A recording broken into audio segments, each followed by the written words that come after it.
Bonjour à tous, on commence une nouvelle séance de l'INA Lab. Pour rappel, cette année, on est sur un nouveau format, un format qui prévoit des interventions qui ne sont pas toujours en lien direct avec des corpus qui ont été traités par les labs de l'INA, mais qui souhaitent ouvrir des problématiques liées au type de corpus qu'on peut traiter dans ces laboratoires.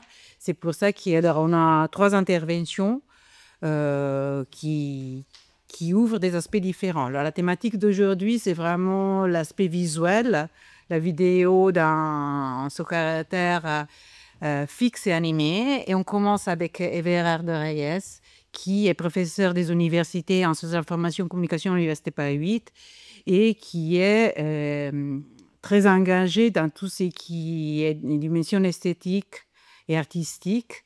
Il y a à l'image animée ou pas, avec des expérimentations aussi des créations graphiques. Et là, aujourd'hui, va nous porter c'est une expérience interdisciplinaire.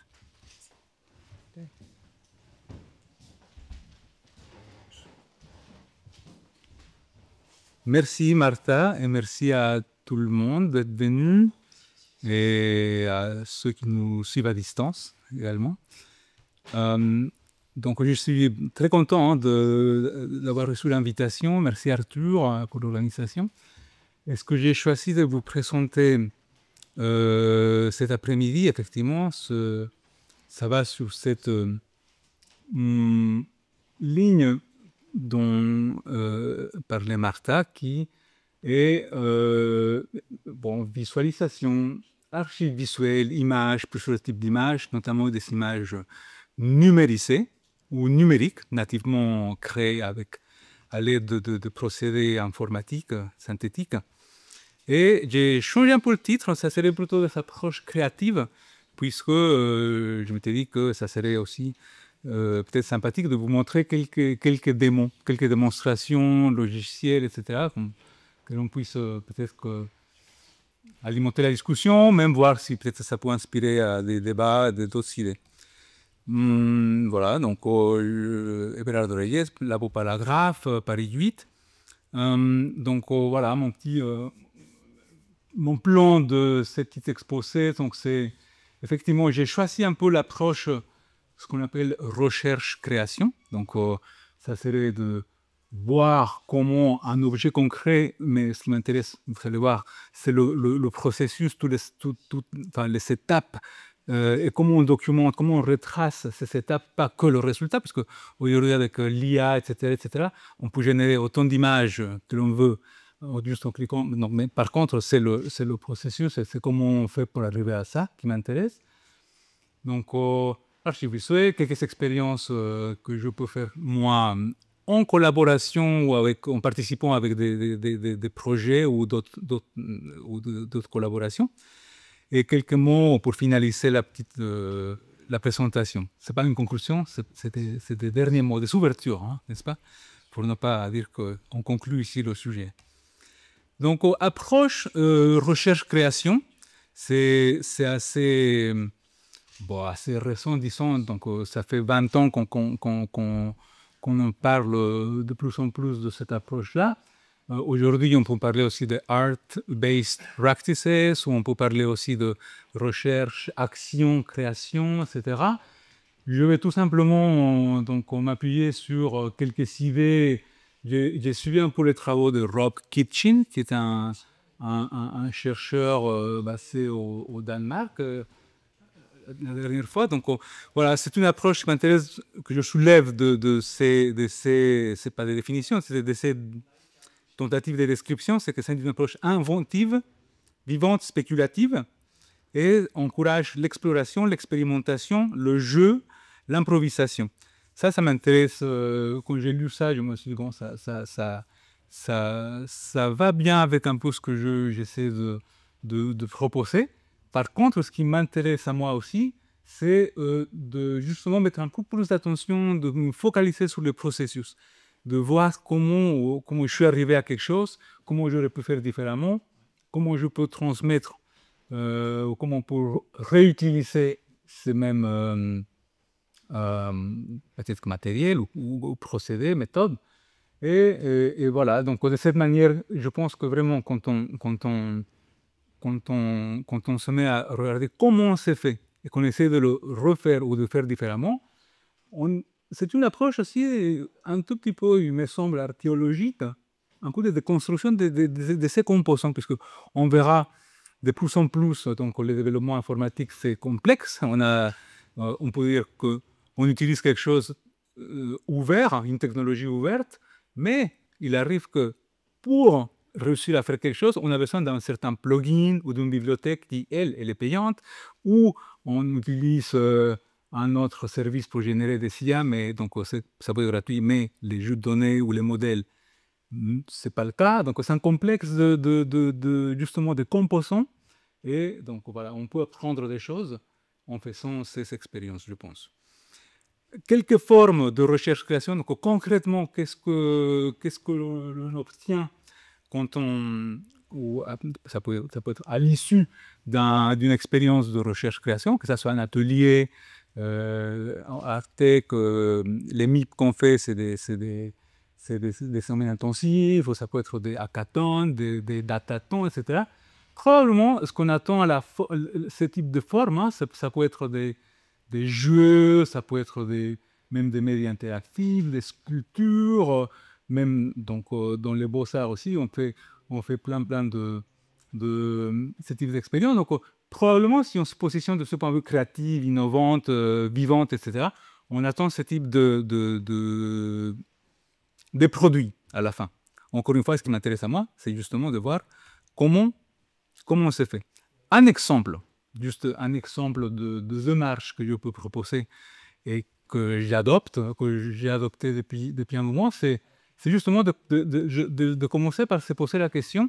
En l'occurrence, on parle, puisqu'on est au séminaire INALAB, on peut se poser la question, puisqu'on parle de vidéo, ça peut être un film aussi, est-ce qu'on peut le voir différemment? Comment je peux voir différemment une vidéo, par exemple? Et si je dis, ah oui, je peux le voir de cette manière, maintenant, comment je peux faire ça? Comment je peux faire justement pour faire ça?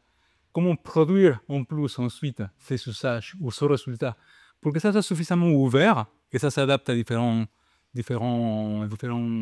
usages, à différents publics. Il y en a qui peuvent dire, voilà, ce résultat, il me paraît très intéressant du point de vue plastique, artistique. Est-ce que je peux l'utiliser pour une expo? C'est très bien.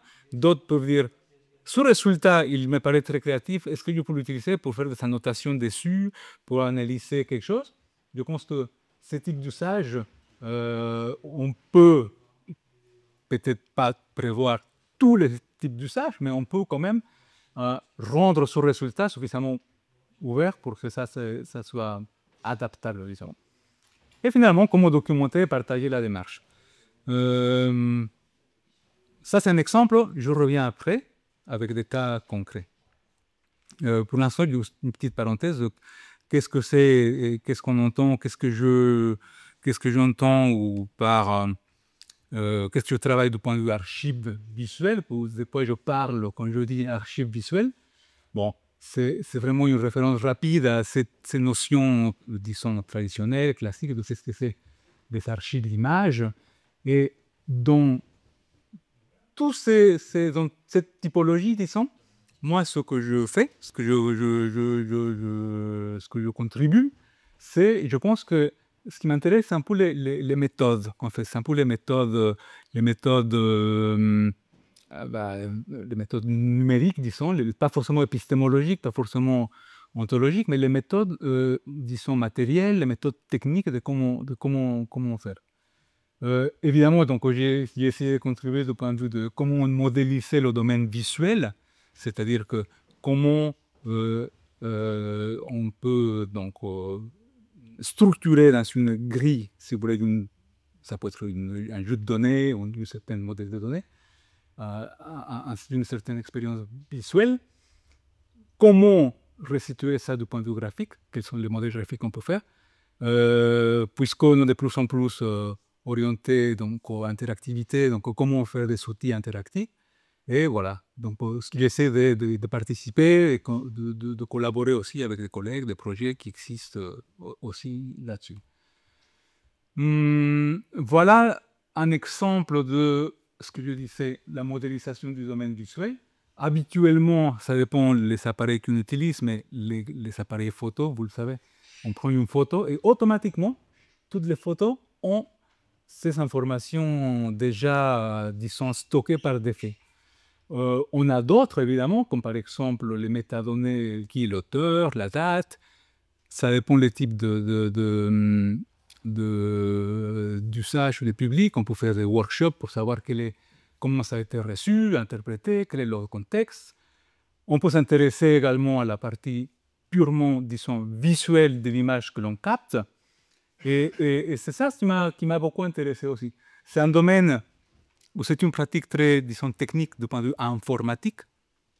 C'est-à-dire que, qu'est-ce que c'est la couleur d'une image numérique ou numérisée? Qu'est-ce que c'est? Bon, c'est une suite de chiffres. En fait, on va quantifier ça en fonction de quoi? De la teinte, la saturation, la luminosité. Ça dépend, ça peut être une combinaison de rouge, vert, bleu. La surface, c'est quoi? Bon, c'est la quantité de pixels, n'est-ce pas? Largeur par hauteur. Circularité, bon, on fait des formules mathématiques pour faire ça. Et moi, ce que je disais dans d'autres forums, dans d'autres conférences, c'est qu'il est tout à fait possible que nous, en sciences humaines et sociales, en sciences d'information et communication, que l'on définisse nos propres, ou que l'on contribue également à la description de nos propres, ce qu'on appelle descriptors. Ça, c'est un exemple que j'ai montré à une conférence à Bordeaux où Dario il était présent aussi. Là, je voulais montrer que, par exemple, dans les discours, ça c'est journalistique, c'est la revue Wired qui avait proposé ça. J'avais essayé d'associer les thématiques qui ressortent de l'image, donc c'était à l'époque, du fixed disaster, n'est-ce pas?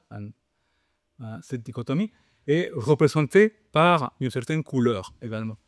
Et avec cet exemple-là, on pouvait dire que souvent, la couleur qui est sémantiquement importante dans une image n'est pas forcément la plus représentative de point de vue quantitatif. Et ça, les machines ne savent pas forcément. Il faut qu'on les apprenne à identifier ça. Et on a beaucoup, surtout, besoin de l'observateur humain, n'est-ce pas, qui saurait dire, dans une image toute jaune, disons, et juste un point rouge, pourquoi c'est aussi important ce point rouge devant toute la quantité de jaune, par exemple. Ça, c'est un exemple d'une collaboration, d'une contribution, si vous voulez, quelques conseils que j'avais donnés à un projet ERC Film Colors de Barbara Flukiga, une chercheuse à Zurich, qui travaillait vraiment beaucoup sur le cinéma en couleur et s'intéressait aux méthodes numérisées, aux des images numériques. Et elle a vraiment donc, développé des outils. Elle a essayé d'aller vraiment loin dans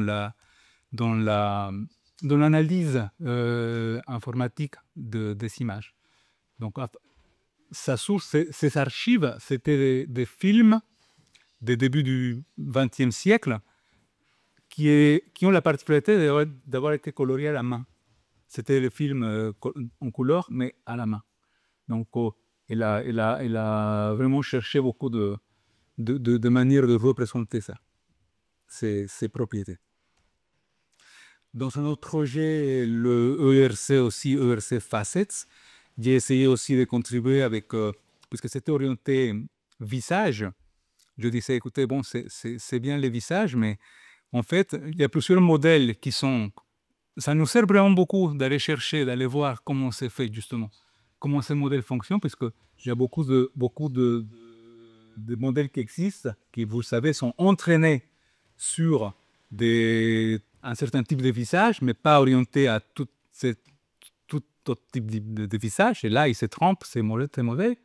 Et donc, ça, j'ai utilisé Deleuze parce qu'on a, pour les appareils 8 qui essaient de travailler sur d'autres, on verra si on fait un robot ou un Deleuze synthétique. Mais en fait, si on ferait ça, l'idée, ça serait de modéliser à la main, puisque le numérique, c'est beaucoup vraiment à la main, les points d'intérêt du glissage de l'os. Donc, par exemple. Quelques expériences pour avancer un peu sur mon exposé. Et là, je reviens sur ce que je disais à la première partie. Je vais essayer de concrétiser, de vous montrer un peu concrètement qu'est-ce que c'est cet exemple de démarche. Donc, à partir de comment voir une vidéo de manière différente, l'idée, c'est maintenant de se dire comment on fait. Ok, c'est sympa, mais comment on fait? Comment on fait et comment faire pour que ça soit réutilisé par la suite et comment on fait pour documenter cela pour que ça puisse être reproduit également. Donc, j'ai pensé rapidement, évidemment, à cette image que je pense que vous connaissez. C'est une manière, évidemment, de voir différemment d'une séquence d'images qui peut être animée ou pas. Mais je me suis beaucoup toujours intéressé, j'étais toujours très attiré, très inspiré par les recherches d'Étienne Jules Marek. Donc, il a inventé ce concept de chronophotographie. Il a même inventé le fusil, hein, vous vous souvenez, qui prenait les photos. Et j'étais vraiment aussi très intéressé de voir cette sculpture voilà, qui provient vraiment de cette visualité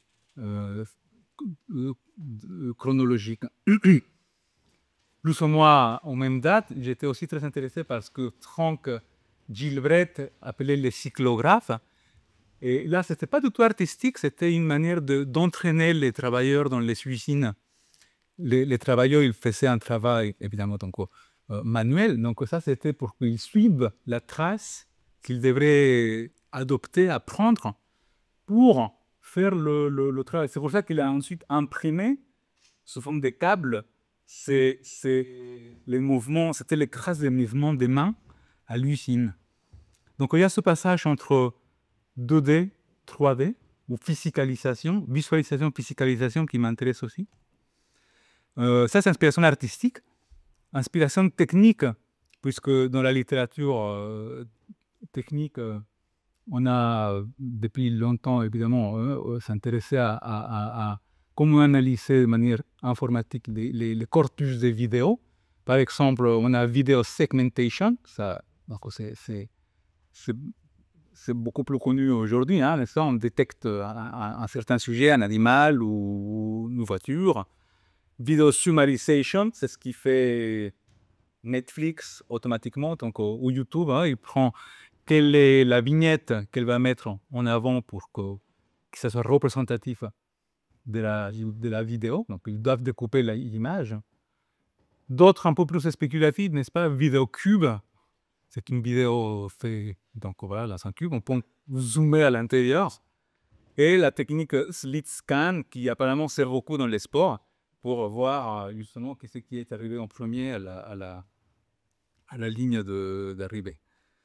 Voilà, donc il y en a beaucoup d'autres. J'ai vraiment choisi, j'ai fait exprès de choisir celle-là. Comment faire? Depuis aussi un moment, je travaille beaucoup sur le web.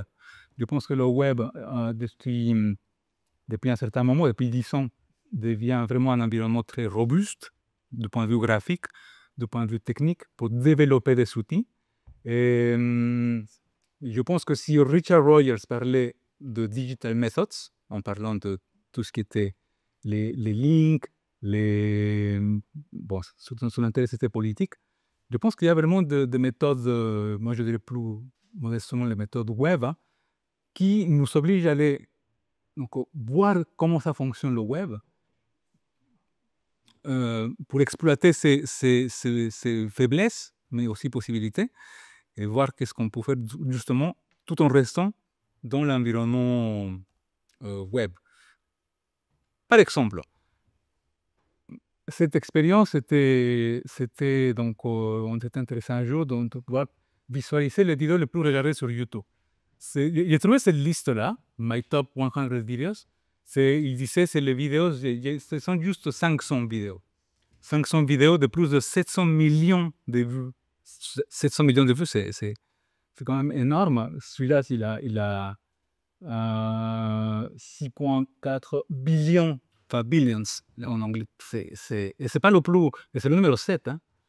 Donc, selon le langage, selon l'environnement YouTube, on a ce type d'informations que l'on peut extraire, n'est-ce pas? On peut avoir plus, mais bon, pour l'instant, on va se contenter de ça. Et donc, un exemple de comment faire ça ou comment pouvoir ces playlists ou les vidéos différemment, ça consistait, on allait extraire un tout petit peu les vidéos. Certainement, YouTube ne nous donne pas un bouton pour télécharger tous les liens, ils ne nous disent pas exporter les vidéos pour que vous les enregistrez. Donc, il a fallu aller voir le code source. C'était assez compliqué. Donc, un code Python sur Colab m'a permis très rapidement d'extraire et de structurer un jeu de données et ensuite de faire quelques essais graphiques. Qu'est-ce qu'on voulait voir, n'est-ce pas? Est-ce qu'on voulait voir les vues? Est-ce qu'on voulait peut-être que...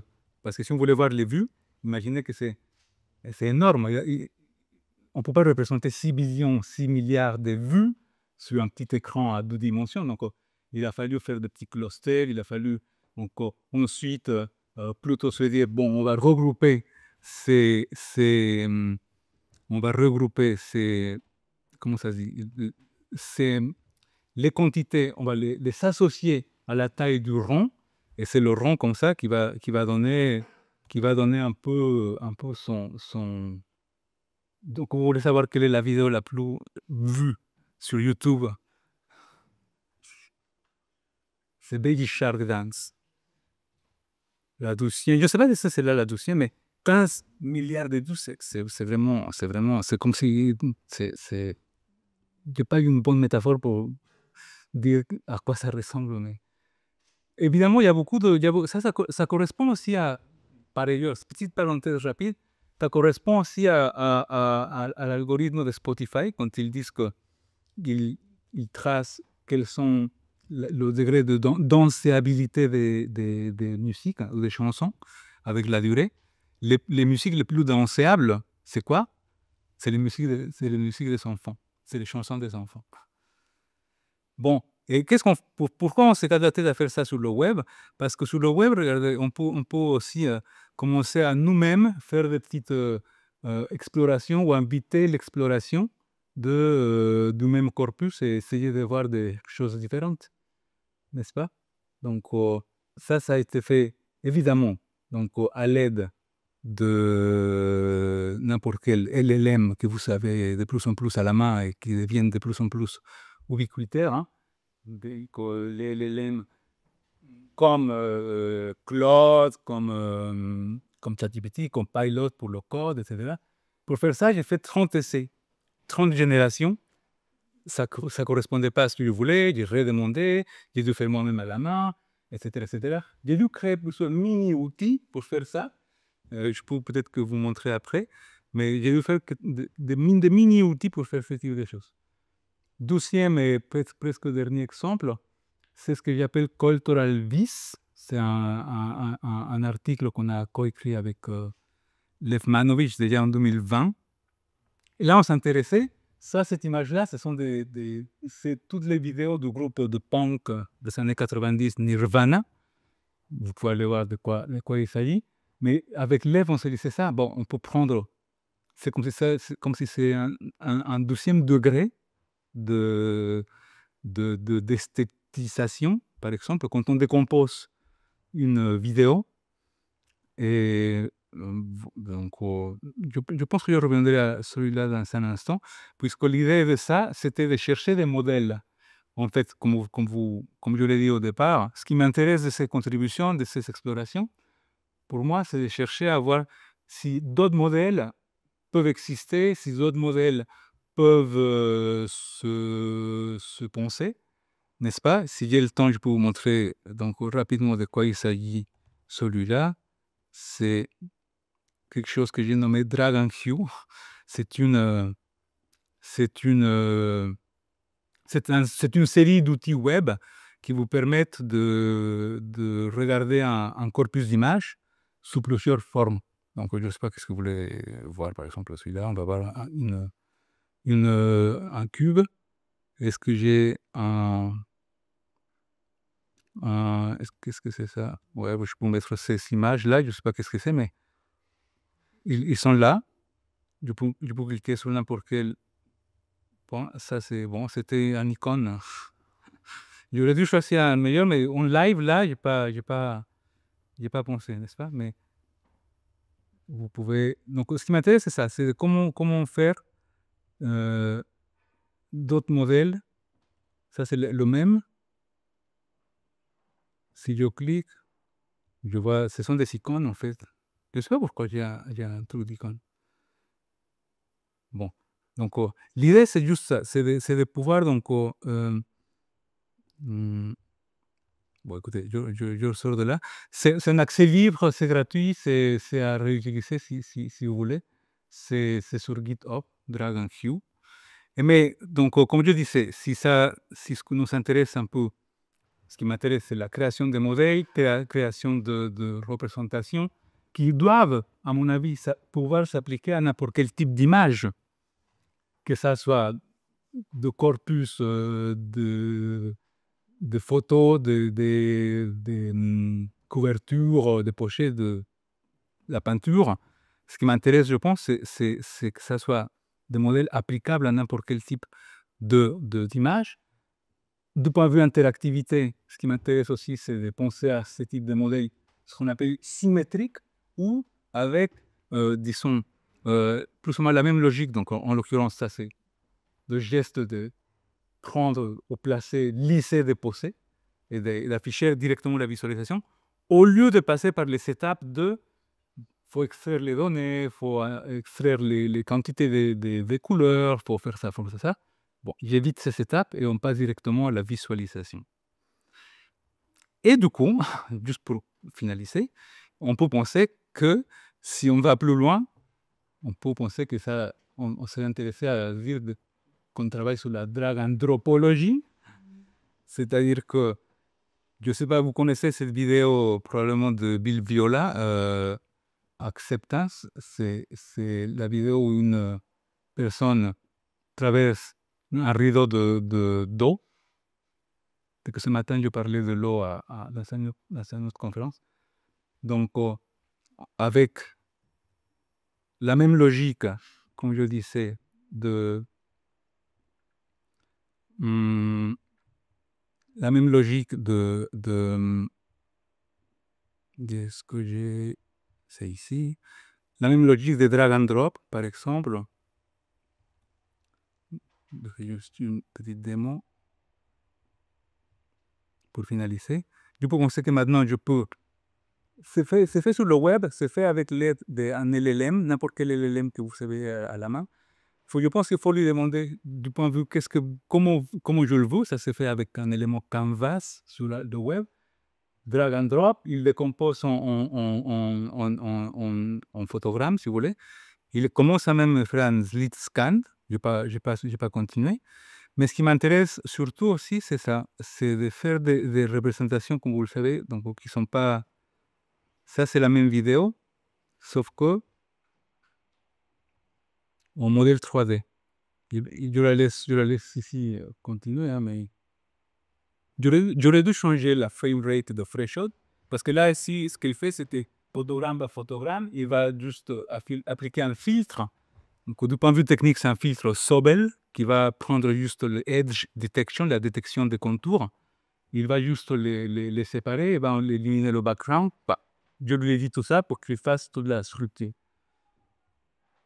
Bon, je laisse travailler mon programme pour revenir à la fin de mon exposé. Donc, comment on va tracer ça? Je pense que c'est aussi très intéressant ça, c'est une notation sous forme de flux de travail, un flowchart ou flux de travail, qui, en fait, ça a été généré aussi avec un LLM. Je n'ai pas dit, j'ai manipulé un peu à la main, mais j'ai dit à un LLM, Écoute, après, à partir de ce code-là, génère-moi un flux de travail. Et donc, c'est orienté Mermaid. C'est un service sur le web, Mermaid, qui permet de, de, de, de, de visualiser cela. Donc voilà, je pense que j'arrive à la fin. Dernier mot, juste pas pour conclure, mais pour fermer cette présentation. Je pense que ce qui m'intéresse à moi dans ma pratique, dans mes démarches, mes collaborations, c'est cette adoption des pratiques empiriques, de travailler avec les données, d'aller voir et manipuler les données eux-mêmes, de manipuler dans un environnement, dans un certain environnement, pour le coup le web. Et à partir de ces démarches expérimentales, on découvre les fondements techniques, en l'occurrence du web, mais ça peut être d'autres choses, les différentes influences, puisqu'on voit qu'on peut ou pas faire quelque chose, on doit ou pas payer pour faire quelque chose, etc., etc. Donc, quelques influences ou forces techniques, sociales, culturelles qui les sont passionnées et les marges de variation qui s'ouvrent ou qui se ferment. Là, je cite un cher collègue, Bernard Rieder, qui a dit ça. Et c'est tout. Merci pour votre attention. Alors, merci beaucoup pour cette présentation très inspirante. Je vais commencer avec une première question, entre-temps que et à distance ou en présence, s'il y a d'autres questions qui remontent.